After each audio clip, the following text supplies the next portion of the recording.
Hi అండి, అందరికీ నమస్తే. నేను మీ సునీల్ మద్దాల. నిజంగా మరలా ఈ వీడియో చేయాల్సి వస్తుందని నేను ఎట్టి పరిస్థితులు అనుకోలేదండి. ఎందుకంటే చెప్పాను కదా, మరలా దీని గురించి ఇంకేముండదు.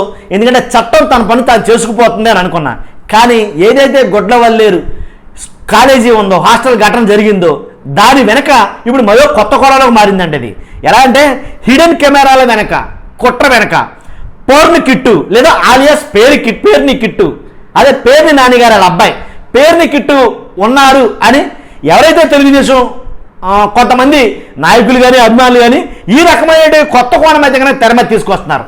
ఎందుకనంటే కనుక నిజంగా ఏంటంటే ఇప్పుడు అసలు ఏం జరుగుతుందో అసలు అంతులేని పరిస్థితి. వాస్తవంగా అయితే ఈరోజు జరిగిన సంఘటనలు అయితే కానీ కొన్ని చెప్తా.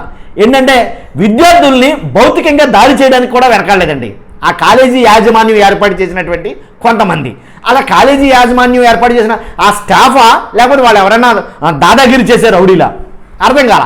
ఎలా అంటే విద్యార్థుల మీద కూడా చాలా దురుసుకు వెళ్ళి కొట్టడానికి ప్రయత్నించారు, కొట్టారు కొంతమందిని. అలాగే ఎవరైతే సాక్షి రిపోర్టర్ ఉన్నారో, విలేకరి ఎవరైతే ఉన్నారో ఆ రిపోర్టర్ మీద గెంటడం, చేయి పట్టుకుని అవతల గెంటడం, ఇలాగ అంటే కొంచెం గౌరవపూర్వకంగా దాడి చేయటం చూసుంటారు చాలామంది. ఖచ్చితంగా నేను ఆ వీడియో కూడా చూశాను. అలా చాలా 2-3 వీడియోలు చూశాను. కాబట్టి ఎలాంటి ఎందుకు జరుగుతుంది అసలు అక్కడ, ఎందుకని ప్రతిదీ గోప్యంగా ఉంచాలనుకోవడం లేదా తొక్కి పెట్టేయాలనుకోవడం, ఎందుకు ఇలాంటి పనులు జరుగుతున్నాయి, ఇలాంటి కార్యక్రమాలు జరిగింది, విద్యార్థులను కొట్టే అంత పరిస్థితి ఎందుకు వచ్చింది? ఎవరైతే విచారణ కోసమని వెళ్ళినటువంటి ఒక పోలీస్ అధికారి, మహిళా పోలీస్ అధికారి మాట్లాడిన మాటలు ఒక వీడియో బయటకు వచ్చింది. మీలో చాలా మంది చూసుంటారు నాకు తెలిసి. ఆ వీడియోలో ఆ పోలీస్ అధికారి మాట్లాడుతున్న మాటలు వింటే కనుక అడగడం లేదు, అక్కడ అడిగినట్టు లేదు, ఏదో కొట్టినట్టు, కొడతానన్నట్టు, భయపెట్టినట్టు, భయపెడుతున్నట్టు ఆవిడ మాట్లాడుతుంది. దానికి తగ్గట్టుగానే ఎలాంటి ఆవిడ మాట్లాడే మాటలకు తగ్గట్టుగానే విద్యార్థినులు కూడా, ఆ అమ్మాయిలు కూడా అలాగే సమాధానం చెప్తున్నారు. మాదేముందండి తప్పు, మమ్మల్ని అంటారేంటండి మీరు, ఎలాగే మాట్లాడతారు వాళ్ళు కూడా. కానీ ఏది మాట్లాడినా ఖచ్చితంగా వీడియో అయితే తీస్తున్నారు వాళ్ళ అమ్మాయిలు. గొడ్లవల్లేరు ఆ కాలేజ్ ఆ హాస్టల్లో ఏది జరిగినా ఖచ్చితంగా వీడియో అయితే కనుక బయటకు వస్తుంది, దాంట్లో ఎలాంటి డౌట్ లేదు. ఎవరు పర్యవేక్షణకి వెళ్ళినా, ఎవరు మాట్లాడినా ఒక వీడియో అయితే కనుక వెంటనే బయటకు వస్తుంది. ఎవరో ఒక అమ్మాయి ఖచ్చితంగా కొంతమంది వీడియో అయితే తీస్తున్నారు 100% జరిగి అక్కడ జరుగుతున్న తంతు అంతా కూడా. కాబట్టి అలా మాట్లాడడం వల్ల అవతల వాళ్ళు ఏమనుకుంటారని లేదు, పైగాను వాళ్ళ మీద ఫోర్స్గా మాట్లాడడం, ఫోర్స్డ్గా. అలాగే ఇలా కాదు, ఇలాగ. కాబట్టి మొత్తానికి అడితిరిగి వైసీపీ ఎవరైతే పేరుని నాని గారు ఉన్నారో, పేరుని నాని గారి వాళ్ళ అబ్బాయి ఎవరైతే ఉన్నారో పేరుని కిట్టు మీదకి అయితే కనుక ఇది అడితిరిగి ఆ social media, TDP social media కావచ్చు, ఎవరైతేనేంటి మొత్తానికి పేరుని కిట్టు మీద అయితే కొన్ని ప్రసారాలు అయితే కనుక జరుగుతున్నాయి. ఏంటంటే రాష్ట్ర వ్యాప్తంగా సంచలనంగా మారిన గొడ్లవల్లేరు కాలేజీ కథ రాజకీయాల్లో హీట్ పెంచేసింది.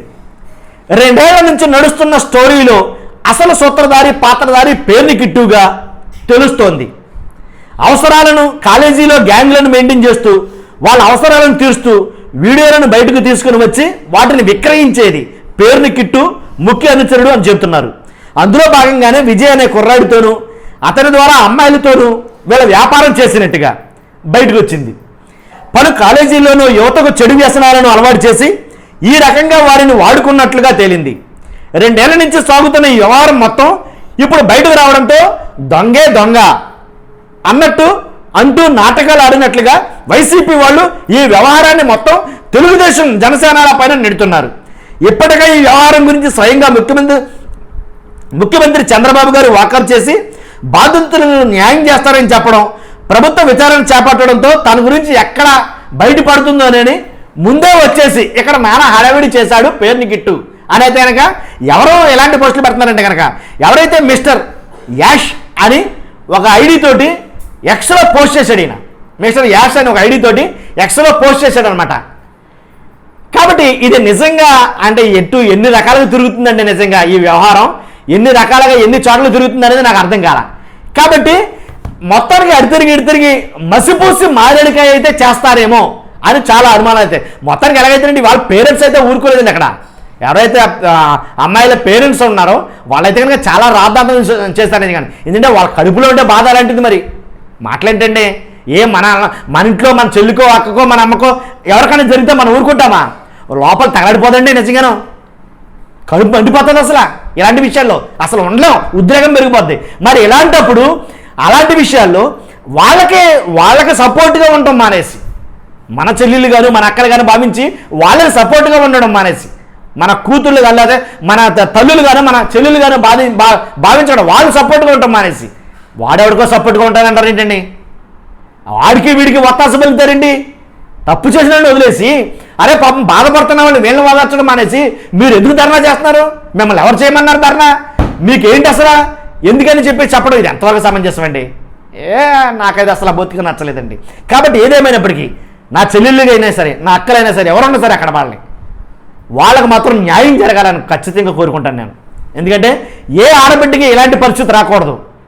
నా వీడియో బయటకు వెళ్ళిందో ఏంటి అనే ఈ బెంగంలో చూశారు.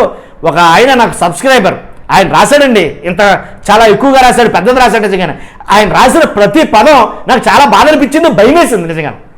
ఏమండి ఈ వీడియోలు ఎక్కడితో ఆగిపోతే పర్వాలేదు, రేపు పొద్దుట పెళ్ళైన తర్వాత ఆ పిల్ల అత్తారింటికి వెళ్తే అలాంటప్పుడు ఇలాంటి వీడియో ఏదైనా బయటకు వస్తే ఆ పిల్ల భవిష్యత్తు ఏమైపోద్ది, ఆ పిల్ల కాపురం ఏమైపోద్ది అని ఆయన రాసిన మాటలు ఓడి మీకు చెప్తే కనుక నిజంగా అసలు చాలా ఆశ్చర్యం అనిపిస్తుంది. నిజంగా ఏంట్రా బాబు అని అనిపిస్తుంది. అలా అనిపించింది నిజంగా. చూస్తున్నా మీరందరూ కూడా బాధ్యతగా లైక్ చేయండి, ఇది ఎక్కువ మందికి ఇన్ఫర్మేషన్ షేర్ అవ్వాలి. అంతేకాదు పక్కగా సబ్స్క్రైబ్ చేయండి. Thank you very much.